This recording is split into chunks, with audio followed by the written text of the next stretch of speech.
Okay,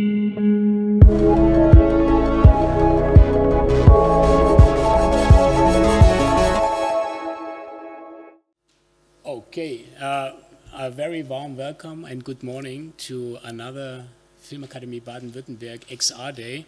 Very happy to have you all here, and there's a few external guests, and for them I'd like to introduce myself. My name is Volker Helzle. I run the Research and Development Department, and annually in fall we have such a LED wall set up which allows us to teach and to further explore virtual production procedures, which is clearly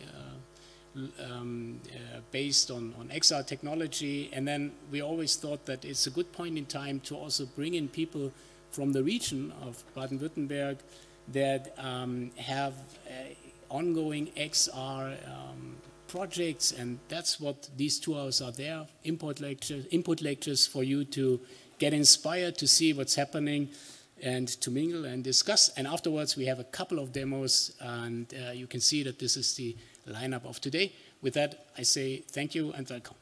Thanks.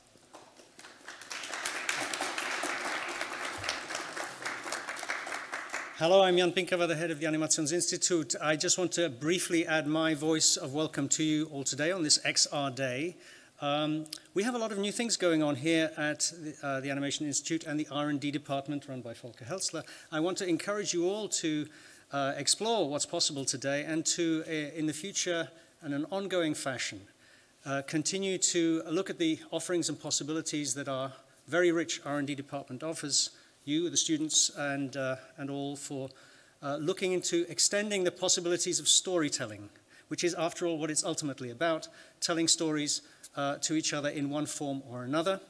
XR is extending our realities in some way, and these techniques and technologies are continually in flux, continually changing, and we are trying to keep on top of the wave as it moves along and make sure that we are giving you the possibilities to use the latest techniques to attract audiences and to bring them into the narratives and the stories that you want to tell.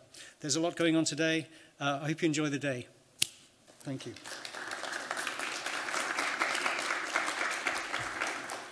And then I finish up from Animationsinstitut. For all the ones who might not know me, Christian Müller, my name. I'm responsible for the Beyond Study area, which means everything beyond the curriculum.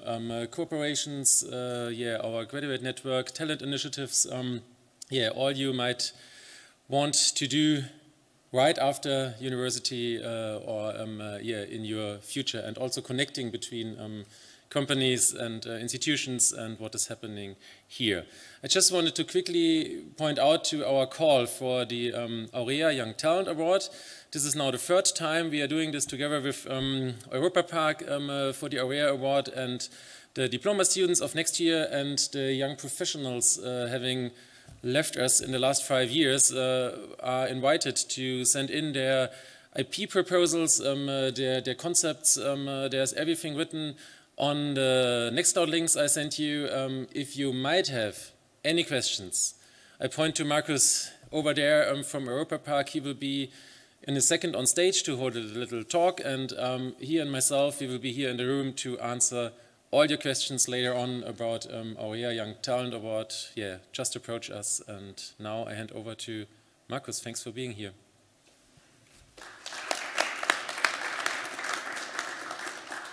Nice. So good morning, everyone. I hope you were also able to grab a cup of coffee and a bite to eat, and are now ready for a morning full of exciting impulses and ideas. First of all, a quick show of hands. How many of you know Europa Park? Okay, good, thanks. And now, let's put it bluntly. How many of you have ever asked yourselves, will there even be a need for theme parks in the future? What actually justifies traveling hundreds of kilometers and paying a fortune for the tickets? The technical possibilities with AI are getting better and better. And even today, I can bring digital worlds to life many times faster and easier than any designer or roller coaster builder in the world ever could. So what's the secret of parks like Disney or Universal, attracting millions of visitors year after year? Is it magic, or is it just clever technology? How many of you would like to find out right now? And that brings us right to the center of it. My name is Markus, and we're now going to look into 3 examples together to see whether virtual experiences will actually make the amusement parks of this world obsolete at some point. But first of all, I'd like to thank you all for coming, because your decision to actively participate in this important discussion and not just passively leave the field to others is truly inspiring and should be to all the other people out there. Please don't believe anything I'm about to tell you without questioning it. I don't know anything that you don't already know. I'm just telling you what works at the biggest theme parks in the world. And why should you even listen to me? Who am I? I don't build castles in the air, and I don't promise the moon.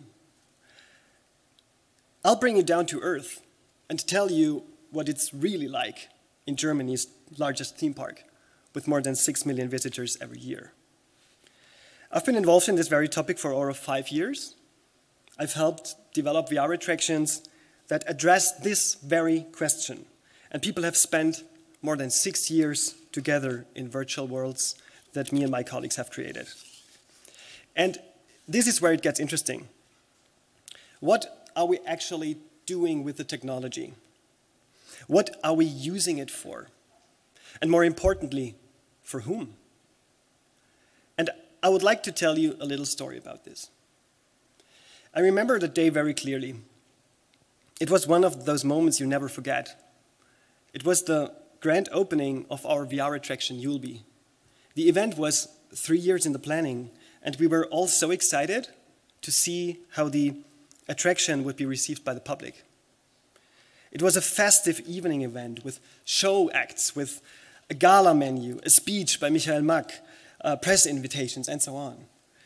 And there I was, standing at the exit of our new attraction, watching the very first group of guests take off their VR glasses at the end of the experience. And I saw their faces transform into joy and amazement. I saw them laughing. I saw them hugging each other. I saw the sparkle and wonder in their eyes that you only get when you've just experienced something really special together. And in that moment, I felt a very deep connection to what I was doing. I knew that this wasn't just about entertaining people. This wasn't just entertainment, but that we had opened the door to a new form of storytelling that puts you in the middle of the action and changes your perception of what storytelling is forever. Because that's what it's all about. In everything we do here, whether analog with VR, MR, or at some point AR, to tell what? Stories. And every new technology, every new medium brings a new narrative form to tell these stories. The first thing you'll immediately agree with me on after watching the guests at Europa Park for a day is that the sheer force and authenticity of an analog experience is absolutely unique and cannot be replaced by anything else. We are currently building a new roller coaster for several million euros, and for good reason. The magical atmosphere, the fascination that emanates from a roller coaster, the feeling of being pressed into your seat after a catapult launch, the feeling of the first drop, the rush of the wind you feel in your face, the real G-forces that you feel, the feeling of doing something really dangerous, all of this is priceless and cannot be replaced by anything else. And at this point, some real talk. People pay us money for that, and only for that. Because how many people do you know who do have a roller coaster in their backyard? Does that make somewhat sense? Yes? So the second learning, and this is exactly what our attraction has proven, is that digital experiences create completely new opportunities to tell stories that never existed before. Experiencing the sinking of the Titanic up close, walking freely through Jurassic Park, fighting side by side with a Jedi, with lightsabers against the dark side of the Force. These are all things that are not possible in real life. But with the help of technology, we can not only bring these worlds to life, but more importantly, what kind of media are VR, AR, and MR? They are immersive media. And what does that mean, immersion? Sure, from the Latin word immergere, so to dive in, but in other words, why did you choose this medium for your story in the first place? Because you want your guests to immerse themselves in your story, to interact with it, to help shape it. If you don't want that and just want to stubbornly tell your linear story, then you're in the wrong place. Then make a classic cinema movie, make a book, whatever. But always choose an immersive medium wisely and never just for the sake of technology. I guarantee you that it will blow up in your face in real life. So the third learning is obvious. It's not so much about what is actually digital and what is analog, what is virtual and what is real. What does real even mean? Is a PowerPoint presentation digital or analog? And if you print it out or show it on a projector, is it real? Is a shop window only real if there are mannequins in it? And what is the difference between a printed billboard and a digital scoreboard in Times Square? Do you understand what I mean? We are in a state of flux, and we need to redefine what we perceive as real and what is not. Things are already a reality for us today that would have been completely virtual for our previous generation. And this will also be the case for our next generation. And without claiming to lead this discourse to the end, let's just say this much. Analog and digital narrative forms both have their strengths and weaknesses, but they also complement each other perfectly and offer visitors a whole new range of experiences. Imagine a wonderful gala event with dance and show acts, artistry, embedded in an exquisite multi-course menu. And the great framework story forms the world and plot of The Great Gatsby, for example, with costumed performers, appropriate music. And at some point, you put on a pair of glasses, and suddenly you're right in the middle of it yourself, but perhaps in someone else's body, and experience the same evening from a completely different perspective. And suddenly, you can no longer tell exactly what is true and what is not, who was acting and who was not, what is real and what of all this actually happened. That is the magic of Disney, Universal & Co. This is storytelling that people pay to see.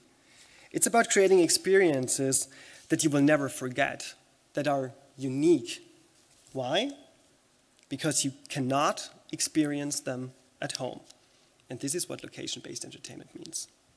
Whether analog, digital, virtual, real, and everything in between, they're all just tools to tell stories.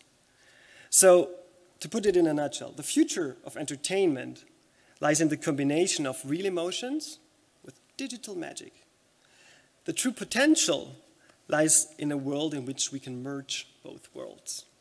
But in the end, today, as 10,000 years ago, we need one thing above all. This is good storytellers. Thank you for being part of this journey.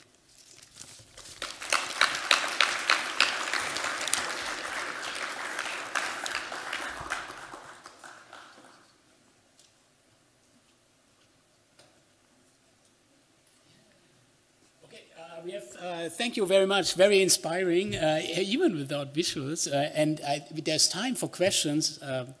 I have some. And our next speaker can come up to prepare the tech already.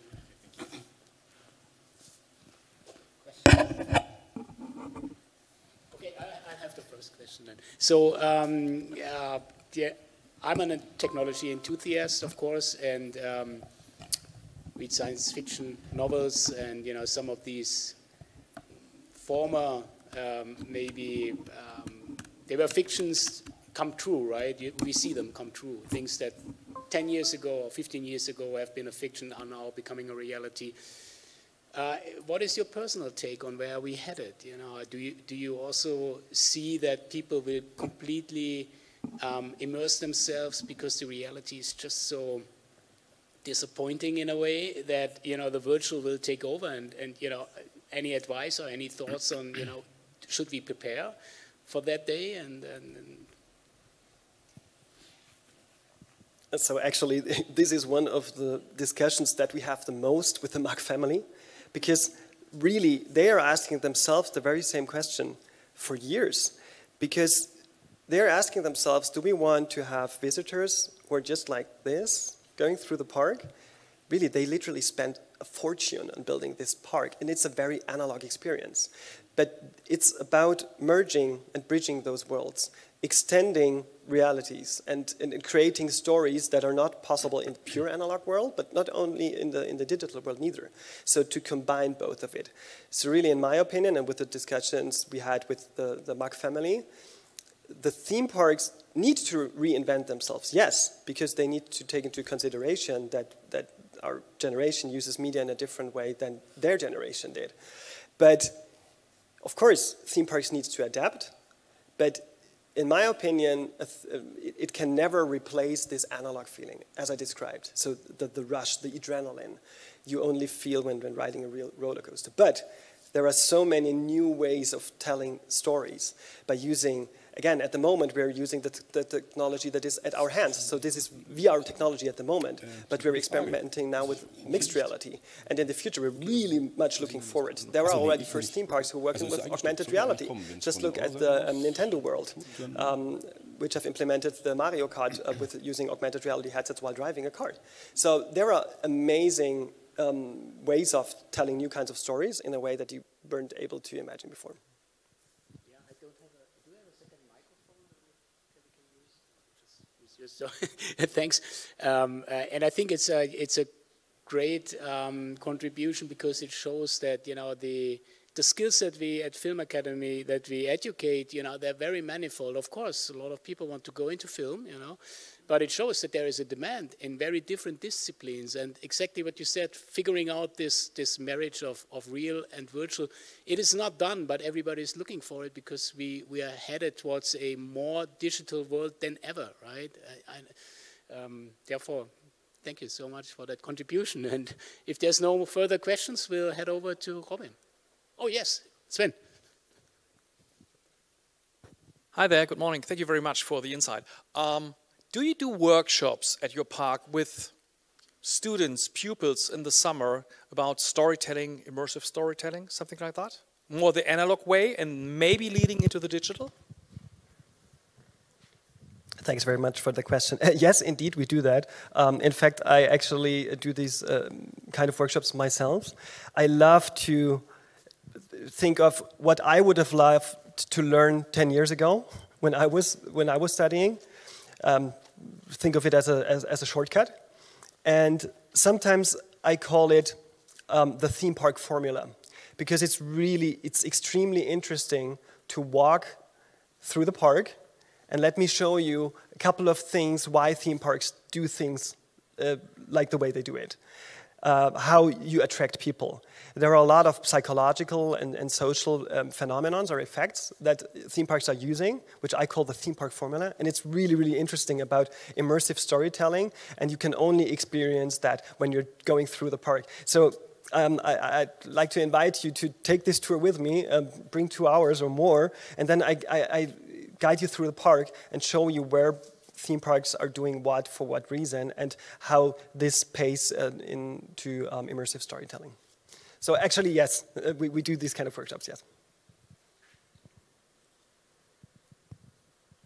Okay, thank you so much, Markus. And we're welcoming Robin from LightShape, and he will tell us about Sunset Gathering. Yeah, exactly. Thank you for the introduction. Yeah, my name is, I'm just waiting for the slides. Okay. Probably.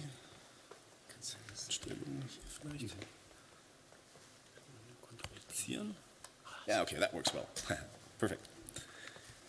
All right, yeah, my name is Wenk. I'm a co-founder at LightShape, and I'd like to share you our experience with Sunset Gathering.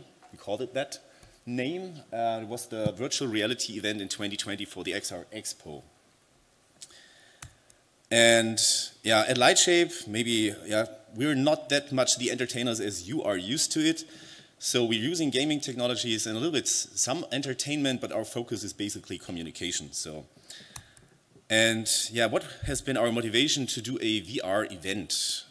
We're co-founders of the XR Expo, or co-organizers. And yeah, in 2020, as you might know, in let's say March 2020, we got hit by the first lockdown.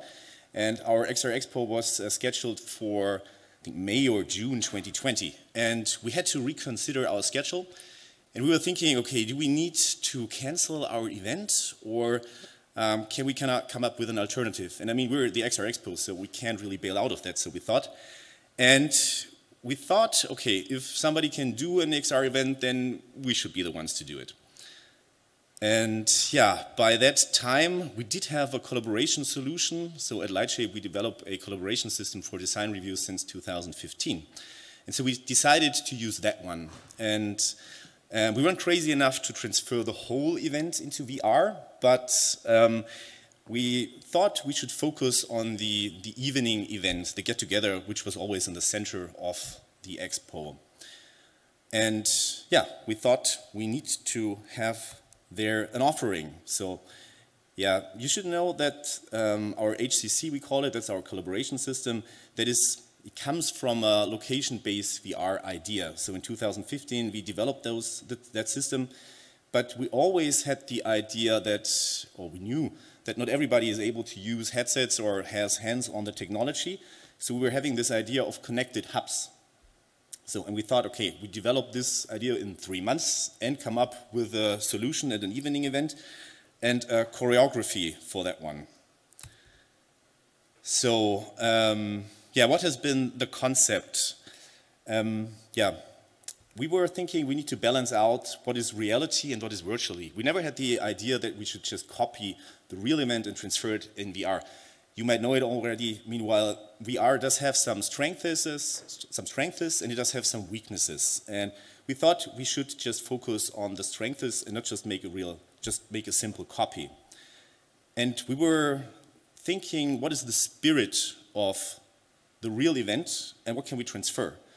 And some of the things we came up, which is in the center, is a free movement, it's a free private communication, and it should have some entertainment factors. Not too crazy, because we're the XR Expo, so our focus was more like industry needed, and we needed to come up with a design of the virtual world. I mean, we could have gone totally crazy and building castles in the sky, but we came up with the idea of building platforms in the sky. And one of our clients is our favorite main train station. You might know it as the Stuttgart 21. So yeah, we were having the 3D model of the future train station anyways, and so we thought that fits quite well to use that as a real stage, looking into the future and combining that with something a little bit more fantastic. And as you see here, we were having these different moving platforms, and they were also able to teleport within the center of Stuttgart. I mean, always around the center area, around the main train station. And we thought an event needs to have some value.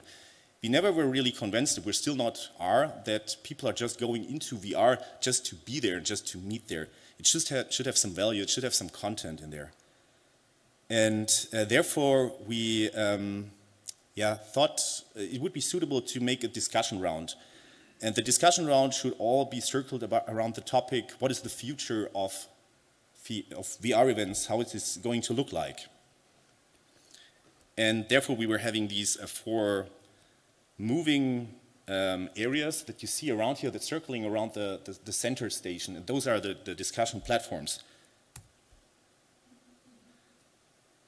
And we did also have some, yeah, we would say some light entertainment effects, like doing an evening event, blending the area around it, putting the platforms together. And we needed to come up with some kind of a storyline. We were thinking that it would be suitable to have an event for probably 1.5 hours, not having any idea if that would be suitable for the users. That was just an experiment.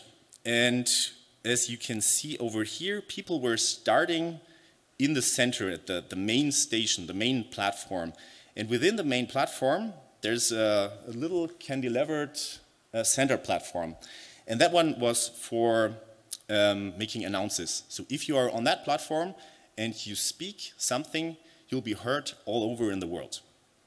And we were having some color-coded avatars for moderators, for guests, and for staff. So, and that was actually how we started. And after that, the platforms or the guests were supposed to go to the platforms. And each of the platforms was having an own topic. Like the one on the top you see that was around human or perception and experience. Those were the topics, all going in the same direction, still having in mind what is going to be the future of XR events. And the attendees were basically experts from different fields. I mean, we could have just invited XR experts, but if you ask them how is going to look the future of XR events, they would probably say, well, let's just go on like that, and it's going to be awesome anyways. So, but we wanted to have some honest feedback, and we invited also some experts from marketing, from events, and all those kinds of things. So people who were really having some issues during that time. And they should give us an honest feedback if this is really an alternative for them, or what are the circumstances that they can imagine this is a solution for them. And all of the platforms, they were having some themes. So, or some exhibitions fitting to the themes. For example, the human-centered platform was having a skeleton with a VR HMD, so some kind of gimmicks were in there. And as you can see here, what was also included, there have been panels for notes on the left side, and on the, or actually that was for the presentation screens, and on the right sides there were the notes for the moderators. And after the discussions, I mean, they were leading, I think, for probably 20 minutes. And after that, the panels were moving together, and the moderators were called to the main center station and presenting from there the conclusions that they were making during their discussions. And yeah, basically after that, we opened it up for like a real get-together. You have to know that there were probably like 35 people in the session during the same time. And we were having live streams out there for people who were not attending, because we were not really able to test during that time how many people could fit in the platform. So we were thinking, okay, at a certain amount of users, it would probably blow up the system. So we were thinking, well, it's just a raw guess, 30, 35 people might be enough. And after that, we were opening up. So everybody who was watching it, they should get the code, and that they should be able to enter the session. And, I mean, it's an experiment for the community. So if it blows up, it blows up. So, and yeah. So that was actually fun, because, I mean, the main event was probably lasting for 1.5 hours, and the get-together with all the entertainment factors in there was lasting for another 2 hours. And then we had to kick out the other ones because the people, they didn't want to leave there. And I mean, yeah, okay, of course, it was a time where people were not really be able to meet, and so it was really fun for them to get together, see people which were like hours apart from them, and rejoining them or meeting them for the first time. So yeah, I'd like to share you a little video.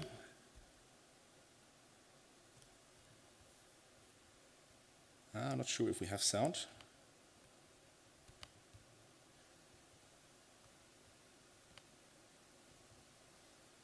Probably don't have it, but anyways, so I can just fit in the audio. Yeah, that's how you see basically how the platforms are working. People are having fun with the avatars. There you can see the discussions. The gold ones, those are the moderators. That was the content platform. Our main sponsor during that time was Audi. So of course it suited quite well to incorporate an Audi into that. And yeah, as you see, if you know the main train station, there's not that logo up there. In VR you can do some fun. And they really liked the idea to making some fun with the local car manufacturers, which were also taking part. Sorry? What did the local manufacturers say about the different logos? Well, I mean, they're kind of humoristic. I mean, if you have those people working in that field with XR, they all know each other, and so yeah, they think it's a fun idea. So it's kind of sad that the last sentence was in there was quite good, because they were just people were just talking to each other, and one of them was making a good statement, and he was basically saying that is really surprised how it works being together, and that it's a lot more value than just meeting with on a video screen like in a Teams session. So and that really caught up a good idea. And of course, so what were our learnings? Yeah, Murphy's Law is always present, and yeah, you know it. If you don't test it, it'll fail definitely. So anything that differs from what you are doing, and if it's just a slightly little thing, it'll fail. Yeah. And so we had to pay that, our depth in there. So what were our experience? Some of them were actually quite fun, some were very embarrassing, to be honest. So one thing was, we were never really be able to test with more than 12 people. And so we thought, okay, there's an option, so we have to risk it. And all the platforms, they were having different audio zones. So they were supposed to be in their audio zone, they were just listening to them and not to the other ones. So that was the plan. But as soon as 25 people entered the scene, the audio stack order got somehow messed up. And so you were permanently listening to the other ones, which is really awkward. I was one of the moderators, and if you stand there and you're trying to have a conversation with the people there and just making some sense, but in your ear is somebody yelling at you all the time, that is really, really disturbing, I can tell you. But somehow we managed to overcome that. Then we had some, of course, during that time, and still people have a lot of personal issues with their hardware. Yeah, so you might know that already. Don't let anybody in your collaboration event if that person has not done any checks with the hardware. So what happened by that time? People were just entering, they were spawning all over the place. And don't let people spawn into each other, that's also awkward too. You should make that certain that that doesn't happen. And so we had this situation, there was this one guy entering with his employee, and they were having some hardware issues with the HMD. So they were thinking it didn't work, but they didn't realize that the microphone was already on.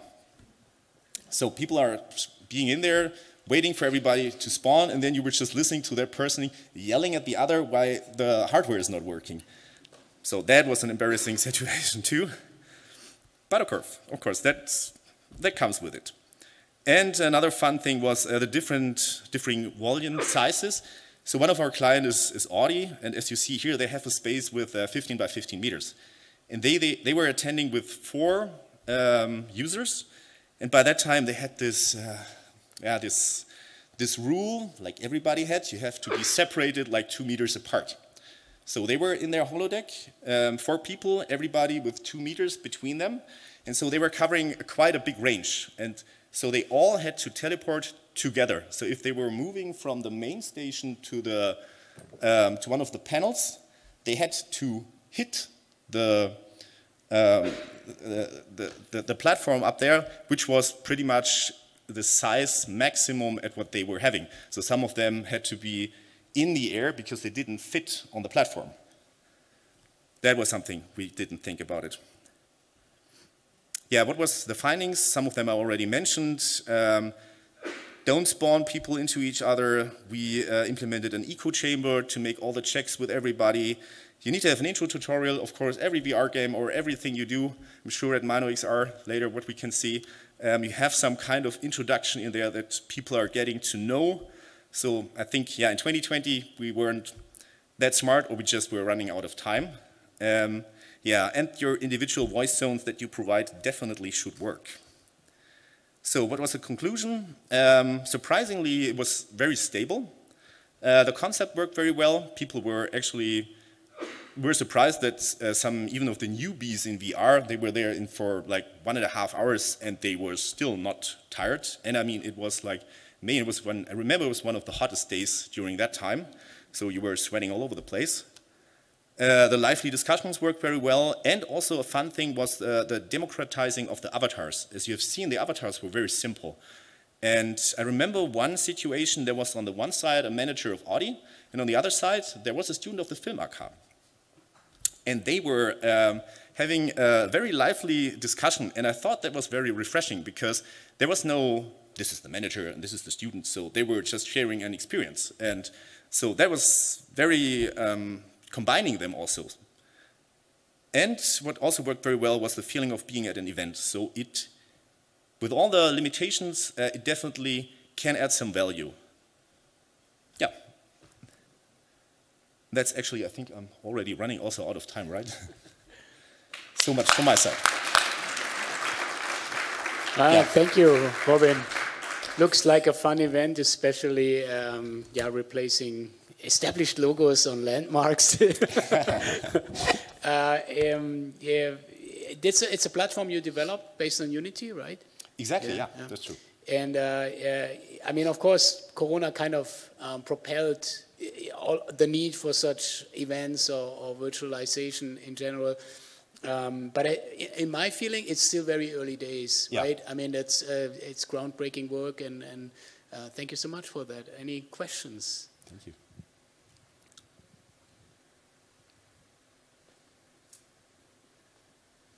No questions, no. Did you go ahead afterwards with this? Sorry? Hi. Did you go ahead with this meeting kind of method afterwards? Right after that, we were actually contributing to the Raumwelten, which I think is quite close to here. So we did there a virtual alternative to that, and yeah, we used it for our own needs, and because on Christmas we were still having these lockdowns, and so we just used that one for providing a Christmas area in that. So, and yeah, we did our little Christmas event there in a winter village. So that was kind of fun.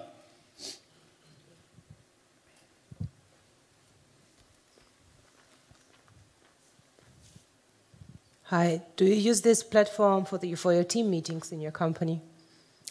That's a very good question. To be honest, rarely, no. Because, yeah, for a lot of things, meetings in Teams or something like that are just working very well. And it's always, you have to respect, so what is the need of it? So is it really worth to do it? Because it still has... yeah, it's still an effort to go into that. And not all of our employees do have VR headsets. I mean, you can also join with your desktop as well. But yeah, still, there are some occasions where we're using it, but rarely. Most of the days, it's not in our everyday life, to be honest. And it always, I think, the thing is, you always need to have something in 3D in it. I'm not a friend of just going in VR and discussing on a whiteboard. So if I'm doing that, I'm using Figma or whatever there I can use or share it with Teams. So if it's somehow on 2D, then just leave it in 2D. Don't force yourself into something which is not worth it. Yeah, and if you're doing like design reviews or you want to share something in 3D, then it definitely adds value, and then it definitely makes sense to do it. So right. Maybe while we are swapping the computer, I would ask Markus, because AUREA also had this online event thing. Do you want to say us something about how it worked for you with the online event tool you basically also put up in a second? Yes, sure. So for the very same reasons, we had to do this the same as anyone else. So we had to do some of our AUREA preparation events. We had to do them online using platforms such as Spatial, etc. And basically, we had the same key learnings as you had.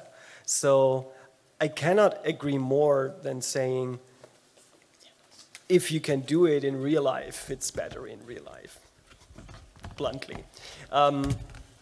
And we experienced the same thing. So until now, until today, I have not stumbled upon a single use case, really, honestly, where something is better doing in VR that you could do in the real life.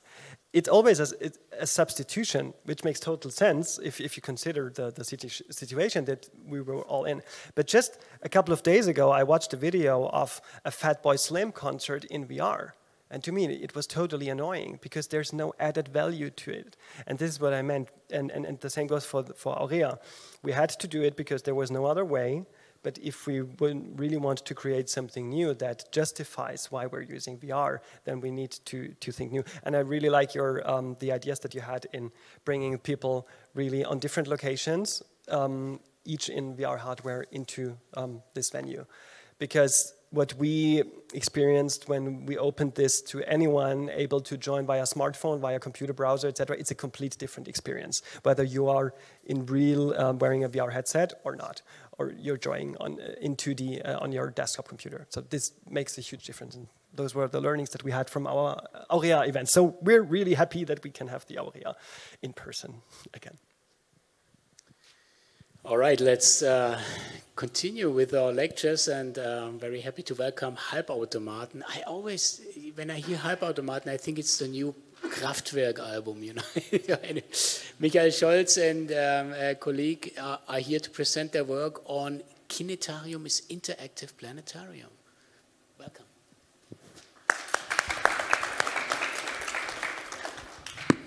Thank you very much for the invitation, and we are honored to be here and speak and talk about Kinetarium. I'm Michael Scholz, the founder and creative director of Halbautomaten.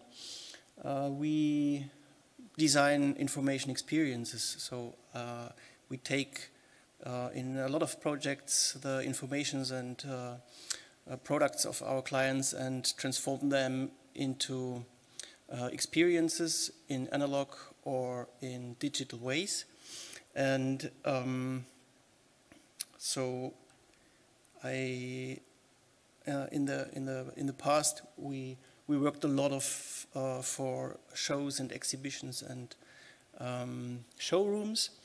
During Corona was a little bit shift to the digital areas, and I have brought two projects to show a little bit what we are doing. This was this year on a trade fair, and we built interactive applications to experience the machines without showing the machines, by diving into the process they are performing, and we can shift the mixture of the ingredients of these materials, for example, as a simulation for the process. And another project we are working on for a long time, this was last year on a fair we took part with green screen. In the meantime, we developed a solution without green screen, so it's more easy to use the Studiolo in video conferencing software and creating professional, good-looking spaces for your company or for your room, and presenting 3D objects or any other kind of media. For a longer time, we are developing the Kinetarium. This is the interactive Kinetarium, as Volker already said. And I brought my colleague Markus. He's the lead developer of the Kinetarium, and he is more fluently in speaking English, so I let him speak at the moment. Thank you. Thank you, Michael. Yes, my name is Markus Berger, and I developed the Kinetarium. And Markus earlier said something very nice that fits to us quite as well, the location-based experience. And that's what we have there as well, because the Kinetarium, as the name says, takes place in planetariums. And a few years ago we thought, what about if we could play games in planetariums? And that was actually already possible back then, but somehow limited because the people doing it, they used classical game devices like gamepads, controllers, mouse, keyboards. And so you had a space that could seat like 200 people, and there were sitting 4 people inside of it playing video games. So that was a lot of space wasted, and we wanted to change that. And as you can see here, we achieved it. Kinetarium can be played by, for example, 200 people. So we did this in Berlin. In Stuttgart, we have regular events with 50 to 100 people. And you may ask yourself, well, how do they play? It's pretty simple, as you can see. You only need a smartphone to play. So everyone brings their own controller in some way and can easily join by scanning a QR code or entering a URL. And to not only tell you, but to show you, that's always a little bit better. I also brought a video.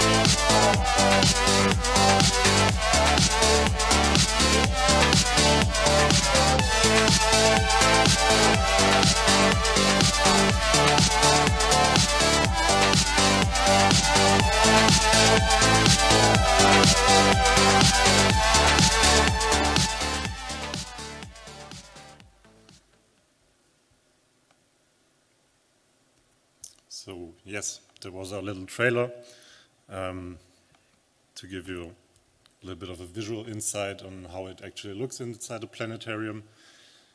And for now, I have a little question for you. Who's been to the planetarium, let's say, in the last 5 years? Well, that's quite a lot. But I hope after I finish, we can improve that number by a little bit. So maybe you'll stop around at the Stuttgart Planetarium in the next time. At the end, I will also have dates for one of our next gaming event, so stay tuned for that. Yeah, so we managed to get, like you can see here, what's usually on a 2-dimensional screen in classical gaming onto a sphere by projecting it in this fashion. This is what actually gets rendered and gets thrown onto the dome. And as I said earlier, you can just use your controller to join in. As you may have seen in the trailer, we have different kind of games and as well as entertainment shows, for example, for like school classes. And for that, we also have different kinds of controllers, but most of them look somewhat like this. So maybe a joystick or some buttons, the controls you are used to from other games as well. And to talk a little bit about the games that we have some classics like our Dome Defenders, which is basically Space Invaders for Dome. Edutainment shows, like in this case the Small Swarm, where the players collectively control a swarm of fish, and they have to survive as long as possible and not get eaten by sharks. You can see them in the top right corner. So if the crowd doesn't work together well, then this fish swarm somewhat isn't really capable of moving properly and gets eaten. And this is also one of the shows where it gets quite loud in the planetarium because people try to communicate with each other. Let's go left, let's go right. Oh, the sharks are coming. Move, move. And yeah, it's very funny to see the planetarium, which is usually a quiet place, more like a cinema, turn into a very, very noisy area. Yeah, this is also one of the shows we use for mainly edutainment purpose.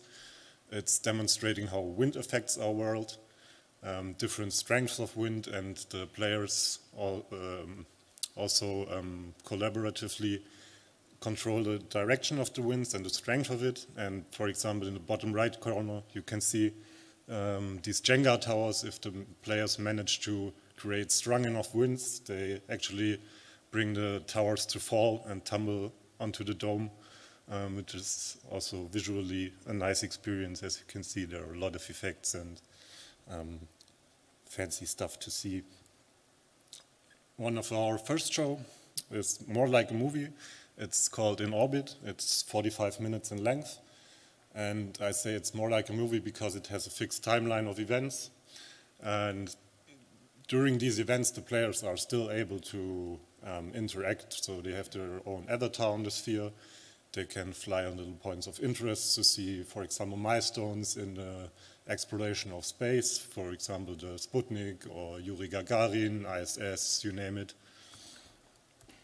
And also, we have stuff like this, soccer, which is also really fun because you don't have to explain it. Everybody knows how it works. You have a ball, you have 2 goals. We have a lot of funny jerseys swirling around the sphere. And also, this is one where it's really loud because especially the kids, they love it and they cheer and they scream, defend, defend, or attack, attack, oh no, the ball is coming, and always big joy. Yeah, one of our latest developments, mostly for the people hosting the events, is like a controller where you can, with the smartphone, remotely control the application. So here you can see you can change the games, you can change all the parameters of the game, like for example in soccer we can use more than 1 ball because if there are 100 players, 1 ball is a little bit, it's not enough, so we can say okay, we use 5 balls.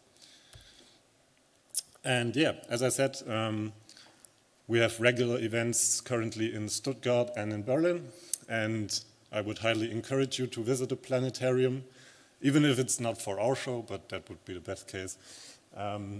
But the next event would be on 7th of December, 7 p.m. in the Planetarium Stuttgart. You can tickets online. It's about €5, I think. So, and it's a 1-hour show, and I would really be glad to see you there. So, thank you for your for having us, and I wish you a great XR day, and yeah, thanks.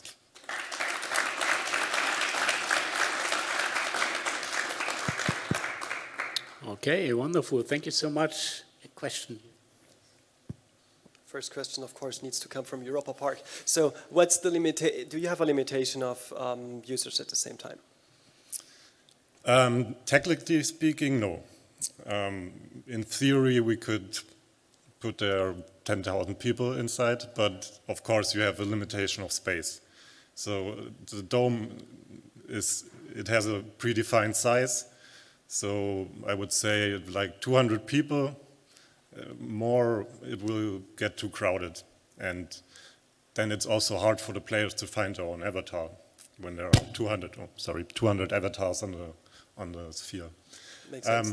And what is the average duration of a game? So it depends, like a single game, most of the time 5 to 10 minutes. But on the game events, we have like several games after each other. So we have like 1 hour where we play different games, different shows with the audience. So there's also a little bit of variety. Great. And can this retrofit to existing dome projections, or does this only work in planetariums? This works basically in all dome projections. So we have, for example, we have a sphere in our basement, a little dome, which isn't a planetarium, of course. It's a projector with a dome on top of it. But we can use it on all sorts of technical setups because also the planetariums have, basically no planetarium is the same when it comes to technical setups. They all have their quirky individual solutions. So we had to make sure we can address that as well. So we're pretty flexible when it comes to delivering the signal. Yeah. Great, thanks a lot. Congrats to that product. Yeah. Also, one thing I forgot to mention, we have a little demo with us today. Of course, we couldn't bring a dome inside here because carrying a planetarium around is somewhat of a hassle. But we also have a 2D version, we call it the flat version of the Kinetarium, or better called Cineplay, which we can play on screens like this, and later on you will have the chance to experience at least the 2D version of the Planetarium for now. But of course we would be glad if you visit the actual stuff. So thanks for the talk. My question would be on which game engine is it based? Could you make an educated guess? Unity? Correct. Okay, oh, so many questions. Because I also have one. Any plans to do this on the Vegas sphere? We would love to do that. So if any one of you has some connections there, let me know. That would be great. Yeah. Thank you for the inspiring talk. I wonder if you when you start the experience, how you know where your avatar is popping up, or how do you know who you are on this giant screen? Yes, very good question. Because that was also one of the issues we had to address first. Because it's possible you sit on one side of the planetarium and your avatar can theoretically spawn behind you, so you won't be able to see it. So we have two things that help with it. On your controller, you have a button that says signal. And if you push the signal button, there's a little visual effect at your avatar to help you identify it on the sphere.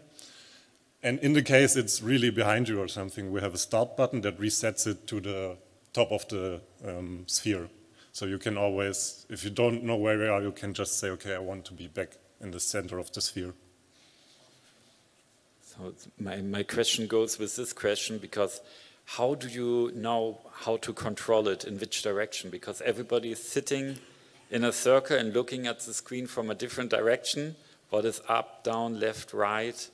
So how do you compensate that, or people just turn their phones in or something? No, also a good question.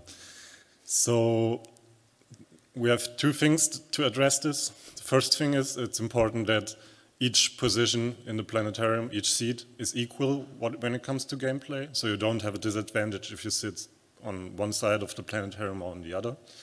And the next thing is the controls in all games work basically the same. So if you steer horizontally, you fly around the dome. And if you steer vertically, you traverse the dome vertically. So the first 30 seconds, I would say, it's kind of a hassle for the most people because they haven't experienced something like that yet. But in our experience, pretty much everyone gets used to it really fast. And after a few minutes, it becomes very intuitive to control. Yeah, plenty of things to this. Oh, Entschuldigung. Mostly elderly people like my age are struggling with the controller in the first minutes, but younger people, they are totally familiar with the phones, and they get along very good with it. Yeah, plenty of things to discuss afterwards with coffee. Thank you so much for your presentation, and we'll prepare the next. Yeah, thanks for having us. So the next guest is Stefan Kolbe, and he's a former student and now working for jangled nerves. And he will present the Magical Garage, a project that they did for Mercedes-Benz AG. And looking forward to this presentation.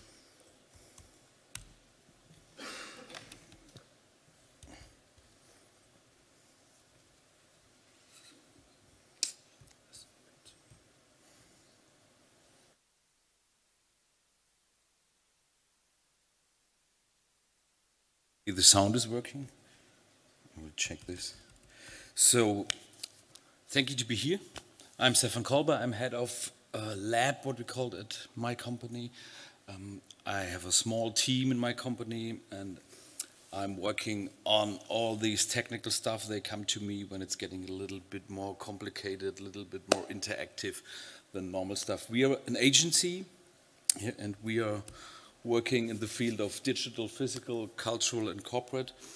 Or we work in physical, digital, cultural, corporate, cultural, physical, digital, something like this, which means our clients are museums, our clients are companies, and we are working in the physical space. We are building something, but we're also building digital worlds, so we're working in the digital world. And hopefully I'm fast enough with my talk. I bring the Magic Garage with me, but I also brought some other projects with me, because for this 10 minutes I thought, oh, I need 8 projects in 10 minutes, but hopefully I will get you through this. My company, we are a full agency, so what we are doing, we developing the content, we designing brands, we designing spaces, we working with the tech, we're building our own tech. We have a media company, so we're building our own media stuff, and for all this we need a good management to earn money.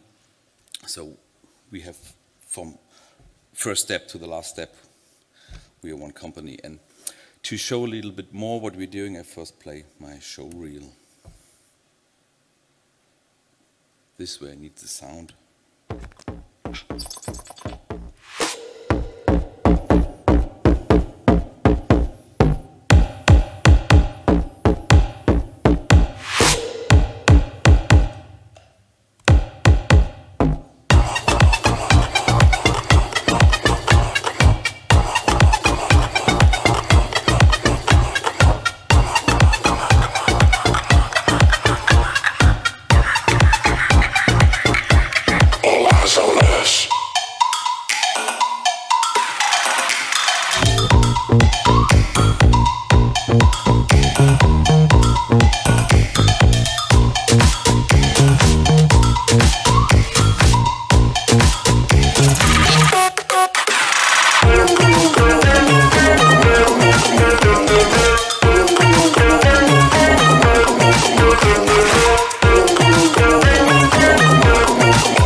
XR, these are the XR days, and XR is quite a buzzword, and I'm graduated in 2011. There wasn't the word XR, but I think the whole life I'm working in a XR, because XR, it's extended reality, and what I now brought to you is different projects from Jangled Nerves, where I'm working on, which are all, I think they're all extended realities. And for this, the first obvious thing is we're doing mobile apps with augmented reality. This is really what people are thinking about.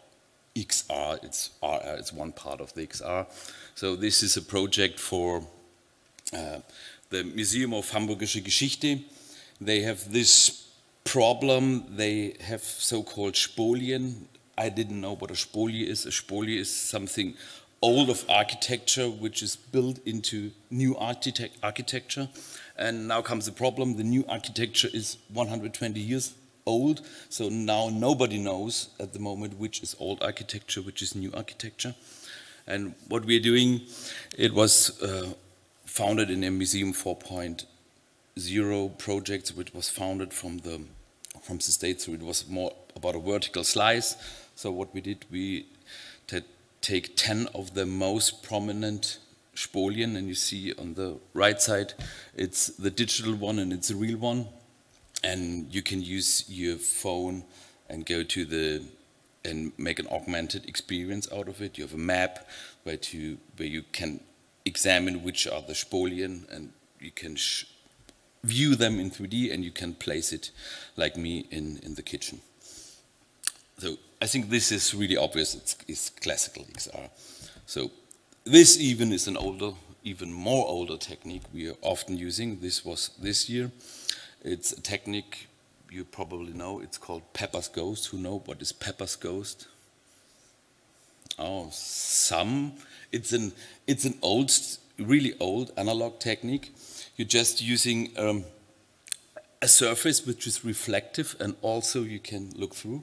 Obviously it's glass, and this is angled in a 45 degree, and you have a screen somewhere hidden in it, and with the reflection you will see the real object and you see the digital objects. And if you combine it clever, and I think we did it quite nice in this little exhibition thing to show, it's from DMG Mori.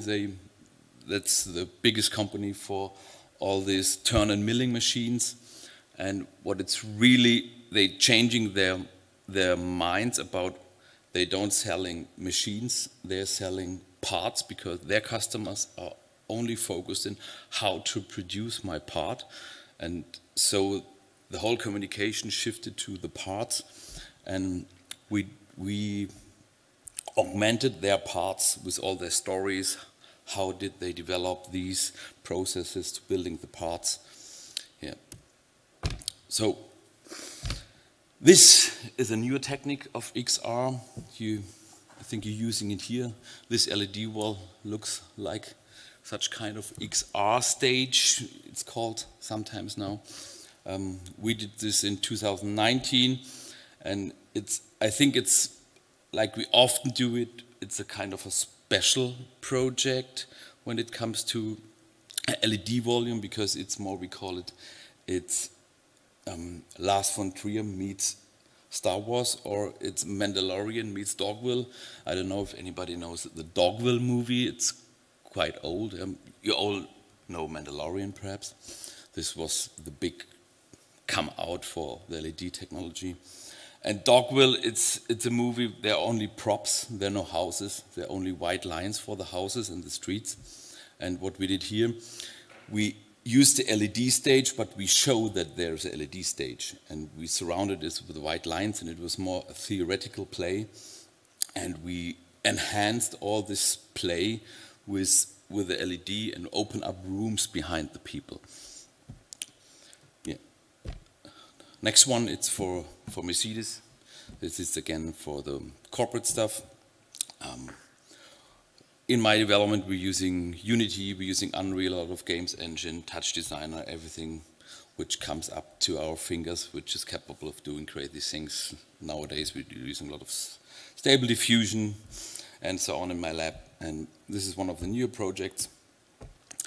It's an LED surface where you place a little car on it. We see the car driving, and obviously it's a Mercedes, and the Mercedes drives where the road is, but you can move the car and the road will follow the car because it's a Mercedes, it's obvious. And it's a nice piece where you can show all these sensors which are nowadays building in the self-driving cars, and it's not easy to explain what's happening in a car. Sometimes it's automatic brake, it happens in milliseconds. So the explainer can really show what's happening in the cars, what's happening outside in the world, what's happening in the cockpit, and there's this little token you can place on it, and you can stop the world, and you turn in time. And what I really like is in the game engine, if you stop the time, it's not like in a video. We stop the movement of the cars, but the wind is running, yeah? The people are running, so it's only the cars are stopping in time, but everything other things from the world, there are little birds in it, some Easter eggs. It's moving on. It's not like a still frame like in a movie. Yeah, what we can do small, we can do big. This was, but we did this earlier. The first impression was this big one. Perhaps somebody saw this. It was a show for the VW. It was an XR project. We have not a LED where it's driving on. It was a projection with big projectors, and a real car is driving on the surface, and the underlying rendering was the Unreal Engine, obvious. And when you do it like on a LED wall, it's the same technique like in Mandalorian, but we shifted the wall so the car could drive on it.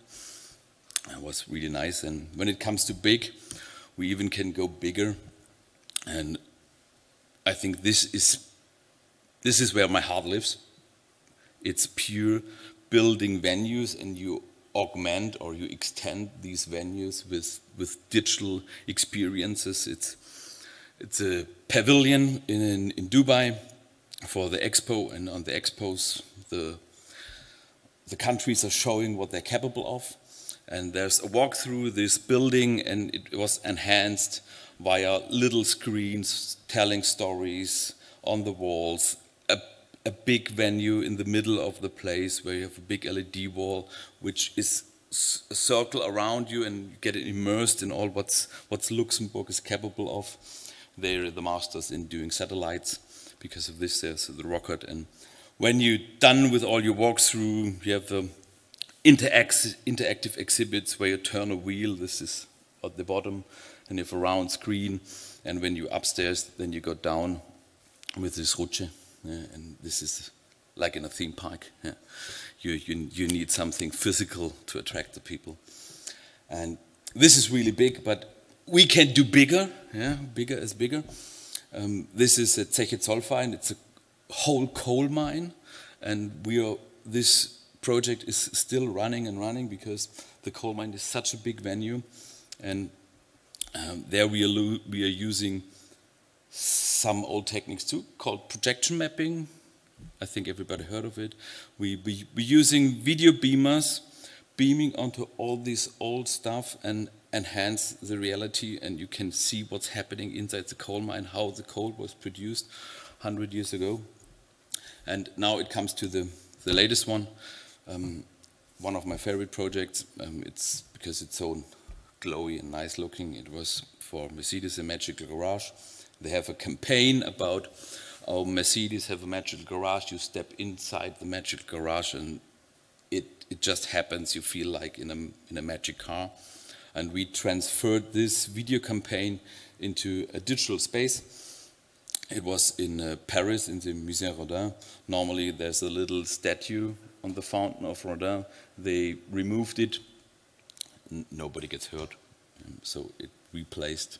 Everything is safe. And on this fountain we rebuilt this crazy building. It's done out of 72 LED panels and a lot of mirrors. And you can go into it and you have a real-life extended experience. And I have a little bit a longer video for this.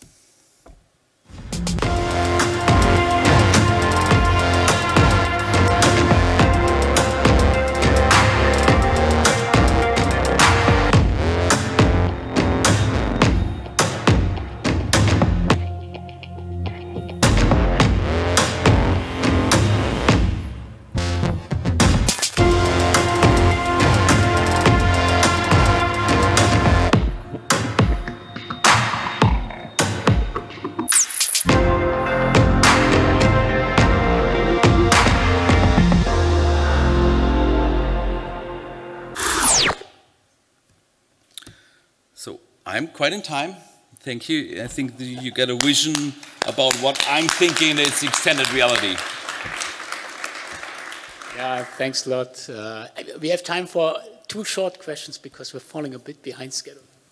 Hi, Stefan. One short question to the magical garage. What's the interaction part of it? Oh, my definition, you know, of interaction, it's not pressing a button. It's not even doing a lot of things sometimes. I think a lot of stuff is playful interaction, but it's not playful playing a game. It's because you interact. If you step inside, it just reacts to you. It's more a reaction, interaction and reaction. So you step in and the video begins and there's a voice which talks to you, sit down, and when you sit down, then the next piece happens. So it's more guided like this. And then it's more a lean back flow through the world. And for me, this was the most interesting part, and it was enough interaction. But like you asked, it was not enough interaction for everybody, so we included a face tracking. And when you look around after the linear part, or more linear part, you have a face tracking, and when you look around, the surrounding reacts where you're looking to and reveals some kind of this magic garage feeling while you're looking to it. So quite minimal interaction, but I think it don't have to be every time this big, because when you walk into a space, you are beginning to interact with your surrounding. Just for me to understand, so with all these flagship projects that you showed, it's more that clients come to you with a challenge or ask you for advice on having a presence at a certain event, so you're in a consultant creative process early on and then come up with these concepts. Yeah, right? Yeah. It's really on the early stage. I can explain it really good with this intelligent drive thing. Mm-hmm.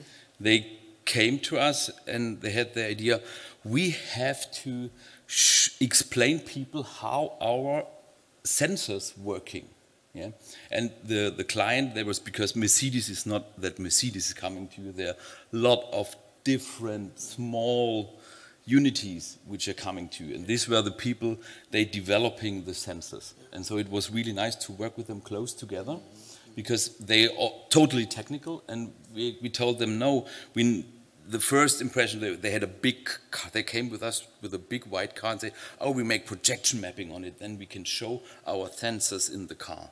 And we said, oh, no, nobody will get the sensors, nobody needs to know it. Mm-hmm. Let us make a smaller car and a bigger road, because the things happen on the road. So, yeah, like I learned in my studies, I graduated interactive media in 2011, and there was content is king, and this is the kernel of this company too. We focus on the content, and out of the content, we're building these projects. Yeah. It looks very slick, I have to say. I like it a lot. Very, very reduced to what it wants to show. Right? Yeah. We won't. It's not about the technique, like you said. It's not just using a bunch of technique and try to tell a story. It's about the story, and then you use some little tricks, which is really simple, like the Pepper's Ghost. It's really a simple technique, but it's magical for the people when they're looking to it. All right, thank you so much for that contribution, and we'll get ready for the next speaker.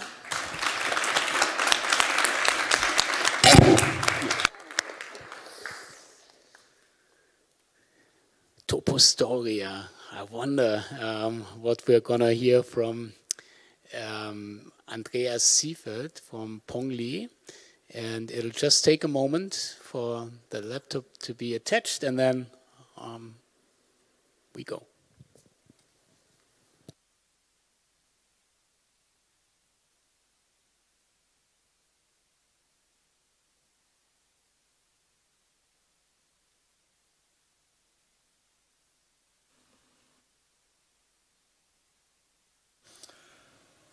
Thank you for having me here. I'm Andreas Siefert, founder and creative director of the PONG.Li Studios. We are located with our main studio in Karlsruhe, so pretty near here. And I would like to start to give you a short intro to the studio, so you can see what is the background, what is the idea of working for us. So we are working now over 20 years mainly in the field of interactive cross-media installations, projection mapping, and gamification. And it was said already, funny that Stefan said it already, content is king. So my background is the free media art and scenography. So I'm working most of the time is very conceptual. So we try to start with a white paper and develop really what is the idea of the customer or of the institution, what is the story we need to tell, what is the message people need to understand, and then we decide the form, what is the output of the piece, and we never limit to any tools. If we need analog stuff, we use it. If we need digital stuff, then we need it. And to give you an idea, what is happening. There should be some sound. Oh, sorry.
As I said before, we decide what kind of tool set we are using for our project. So you can imagine that the team is quite a very broad variety of skills.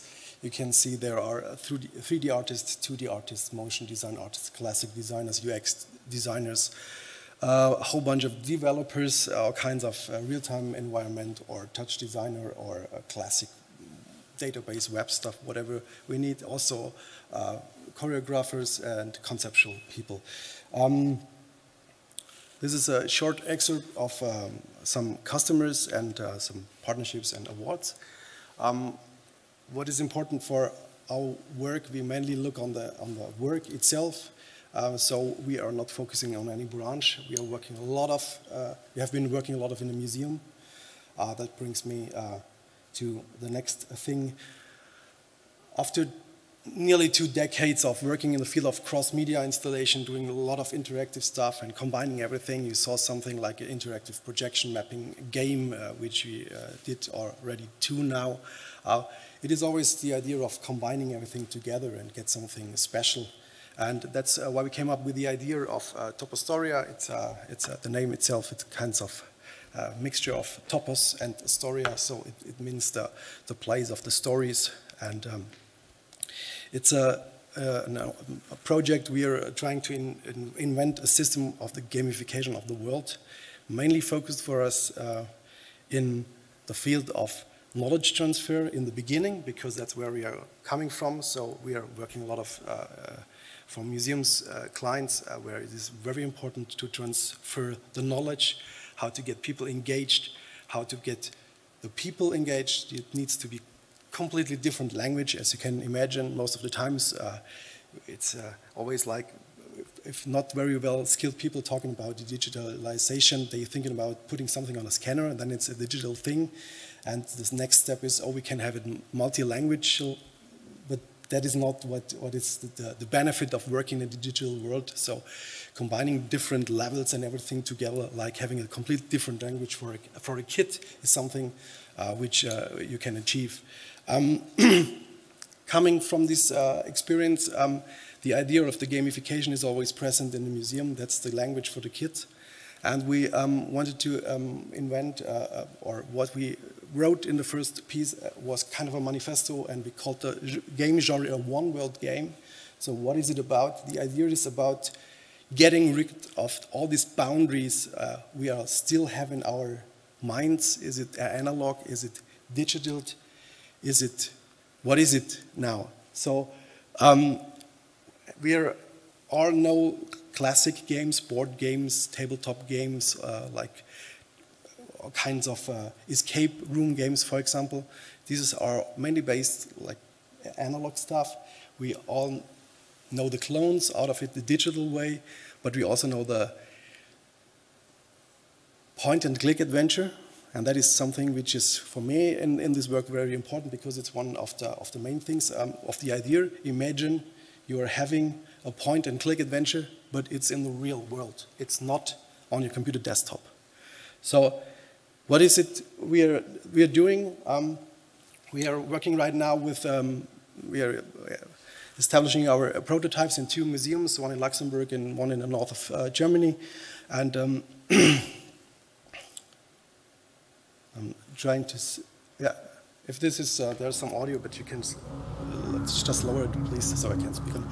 So what is the idea? The idea is like having a criminal case or something in the, I'm talking now from the museum, and we want to have this knowledge transfer idea, and what can we do? So we hijack the multimedia installations. They are already there in the museum, and we enhance them.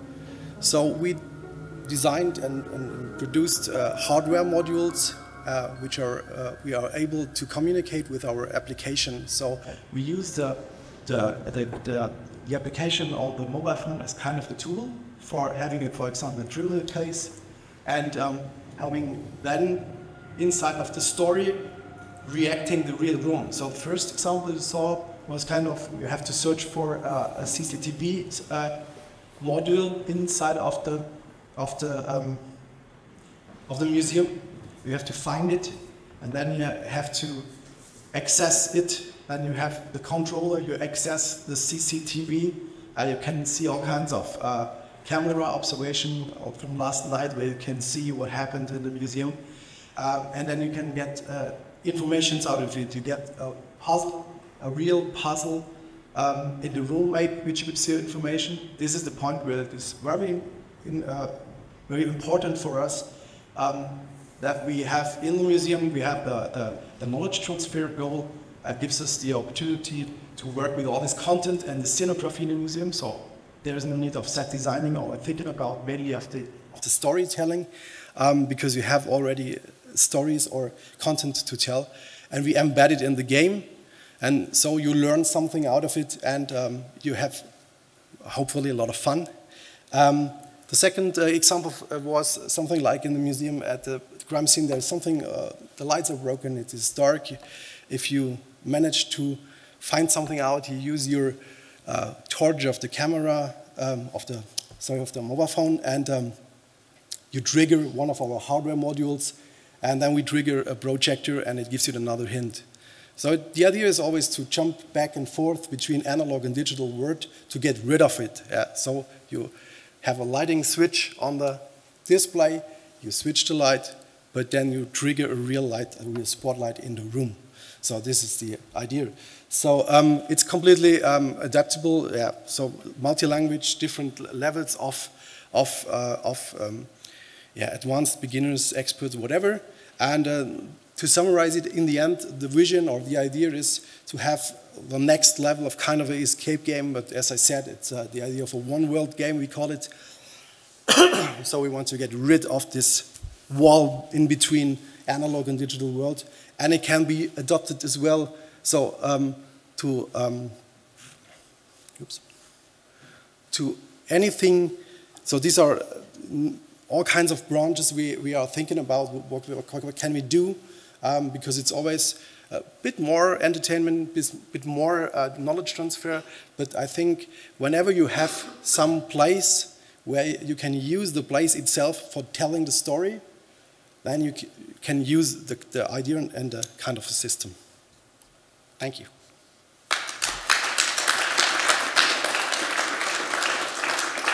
Yeah, thank you, Andreas. Tell us more about the demo you brought with you today.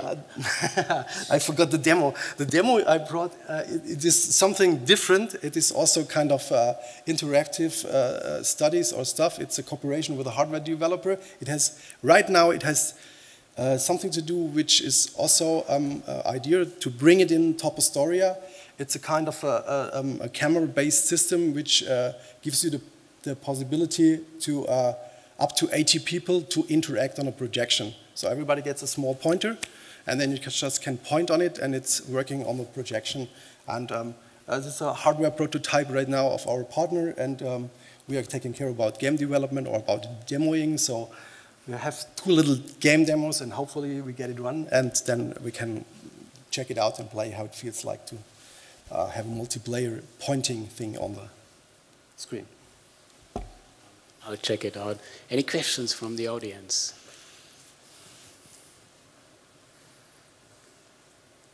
Okay. Then let's thank the speaker one more time, and we prepare for the last presentation.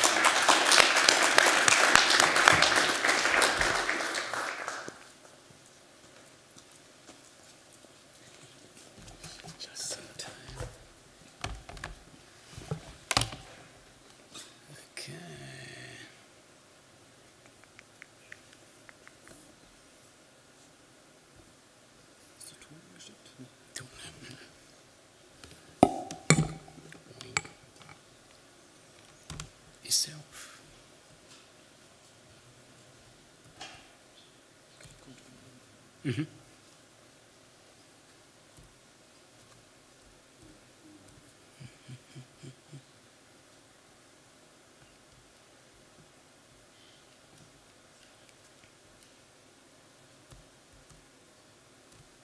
Okay.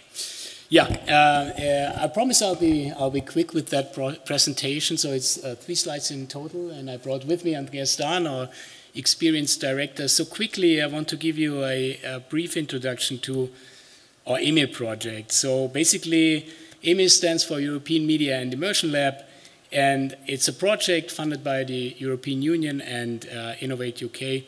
And it is a consortium built from Aalto University in Finland, who are the coordinator, University of Bath in the UK, University Pompeu Fabra in Spain, Barcelona, and Film Academy.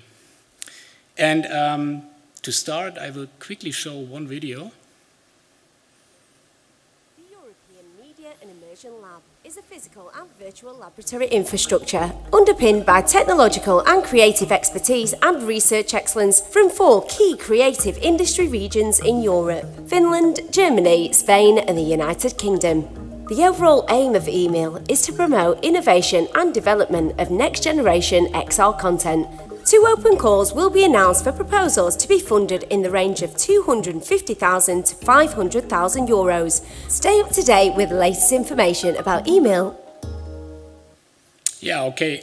So quickly, the story goes that EMIL is a virtual and a physical lab infrastructure based on these 4 nodes in Europe. And the idea is to distribute funding into third-party projects, which is provided by the EU, a total of 5.6 million for projects in the range between 250 and 500,000 euros.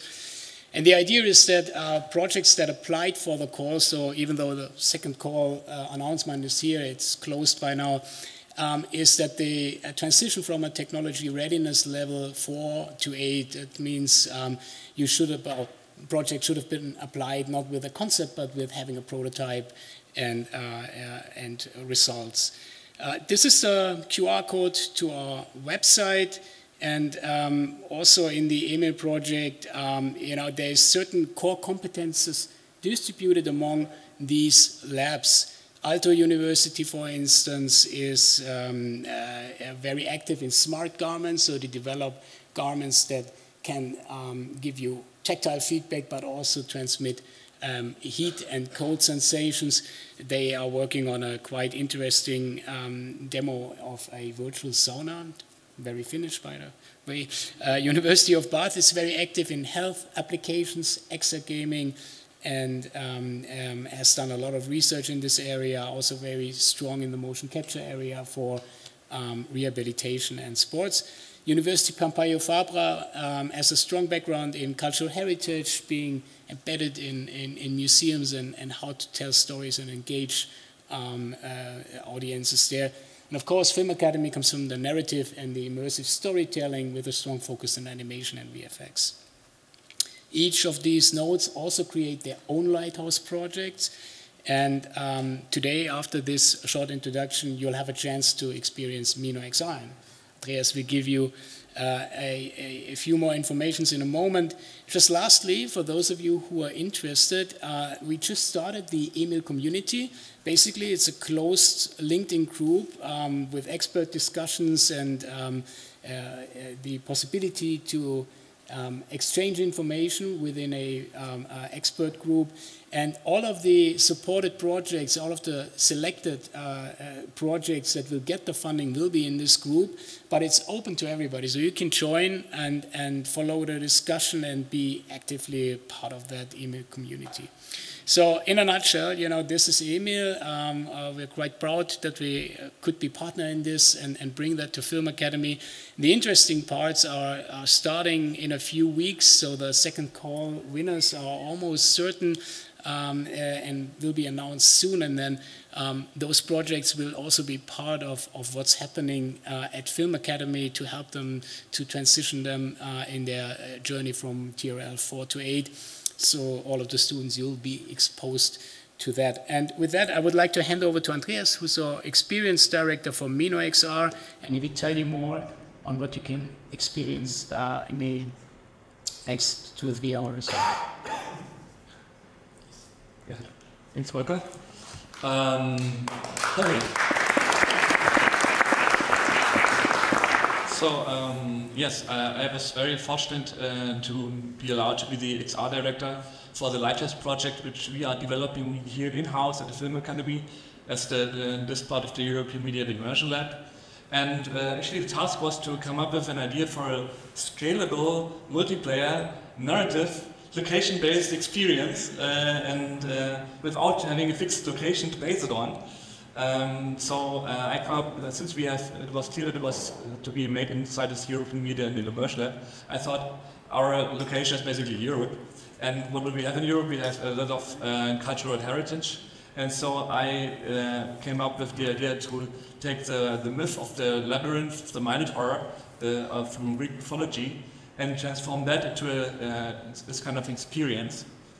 And so what you can basically experience is that you descend into the Minotaur's labyrinth, and you will learn more about the story behind it, about the family story, the tragic family story of the Minotaur, and at the same time you are the human sacrifices who are brought into the labyrinth, and you try to get free, and you have to confront the Minotaur, and you really get a choice. Do you really want to kill him, or do you pity him maybe even? So it's not that you must be the strong male hero who saves the princess Ariadne, but it's really about making a choice from your point of view about the whole creature as well. So concerning the scalability of the process of the project, we have 3 different scale levels.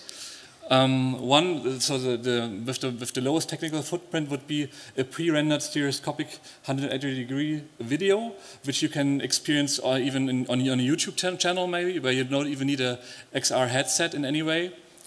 Then we have a single-player stationary standing mode. That means you can, in any place, basically put on a VR set and move through the labyrinth with a joystick on the VR controller. And experience the labyrinth by yourself. And the biggest scale level, which we are the most proud of and which we put the most effort in at the moment, is the free roaming experience, where you are up to 4 players as the human sacrifices who get into the labyrinth.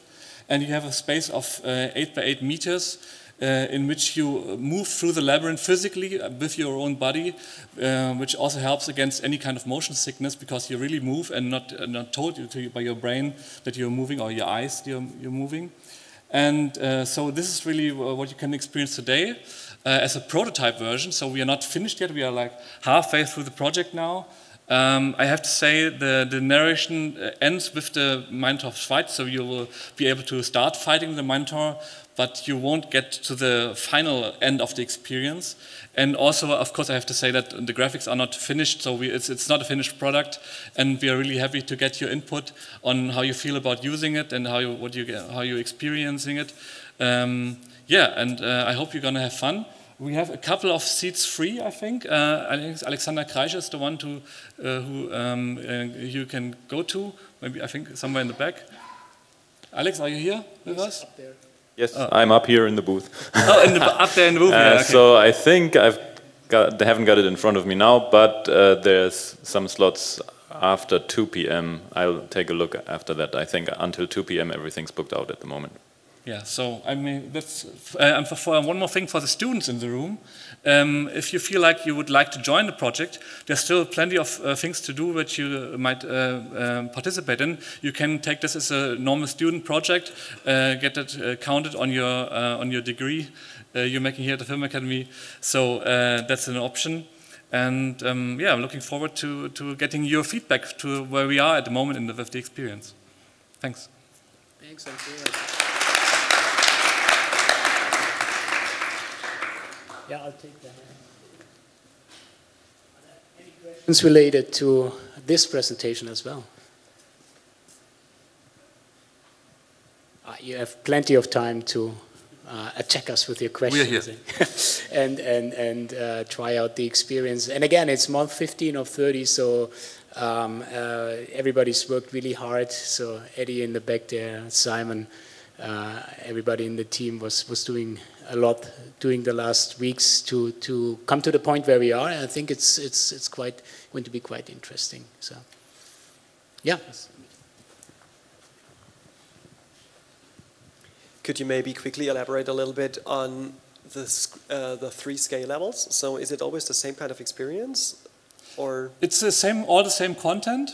Basically, while we are developing the free roaming experience, we always play test it on one headset in our lab.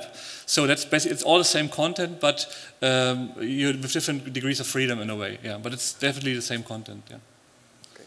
Maybe one more thing I would like to mention is that we really try to keep the technological footprint as low as possible. So although it's multiplayer and VR, you basically just need the 4 headsets and the router to play it. There's not a lot of tech park behind it. So we are quite proud of that. And we also don't try to get for photorealism. We try to base it more on the design of Greek vases and murals. So to get more in a kind of an abstraction. Yeah, we really wanted to keep this presentation very brief. There's a huge technical part we could cover and speak about, and components that actually were invented in virtual production that are now used for network protocolling in this experience. Just to to give you an outlook, and on the scale level, Markus. The idea was that we need to further explore these spaces in location-based experiences and how we tell stories. To me, this is an unfinished, it's an open book. A lot of good things have been done, a lot of things that worked in some places and others don't. But the accessibility should be on a level that everybody can get an understanding of what is this without needing to drive to a certain tech setup space, right? And that's why we said, okay, then let's think about different scale levels, of course, with different versions of immersion or different grades of immersion. And that's why that was kind of a prerequisite for the project. There occurred many, sorry, Andreas. It was fun. It is fun. All right. Thank you so much for your attention, for being here, for all the speakers, for bringing your projects to the XR Day. I think we're back on track, 10 minutes over. And please stay around for more coffee, for breakfast, and ask questions, have a conversation. And thank you for being here. Thanks.